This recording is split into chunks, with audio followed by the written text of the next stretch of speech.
রাসেল ভাই, হ্যাঁ আজান দিতেছে, চলেন নামাজটা পড়ে আহি। আচ্ছা তুই যা, আমি আইতাছি। আপনি তো প্রতিদিনই কোন আইতাছি, পরে তো আর আহেন না। আরে আজকে একটু কাস্টমার বেশি, বেচা কিনা চাপটা একটু বেশি, তুই যা, আমি আয়া পড়ুম। বড় ভাই, রুই মাছ দিন তো 1 কেজি তাজা দেখা। রুইও বেচমু না, কাতলও বেচমু না, এখন আগে নামাজ পড়তে যাবো। 1 কেজি মাছ দিতে কি 10 মিনিট সময় লাগবে না? আমার দিয়া পরে যান। আপনার 10 মিনিট দেরি হইলে তো আমি জামাতেই পাবো না। আপনার যেহেতু মাছ লাগবো, আপনি এনে 10 মিনিট দাঁড়ান, 10 মিনিট তো আমি দাঁড়াতে পারবো না। তাইলে আপনার কাছে মাছ বেচতে পারবো না।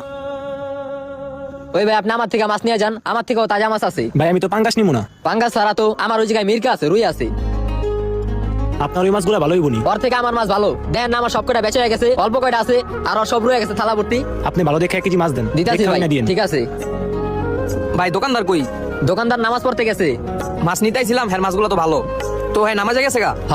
থাক, তাইলে নেওয়া লাগবো না। আরে জানগা কে লিগা, খারান এর থেকে ভালো মাছ তো আমার এই জায়গায় আছে। আপনার পছন্দ হলে আপনি নিয়েন। দেই আপনার মাছগুলা ভালো হইলে 1 কেজি নিমু। আয় নে।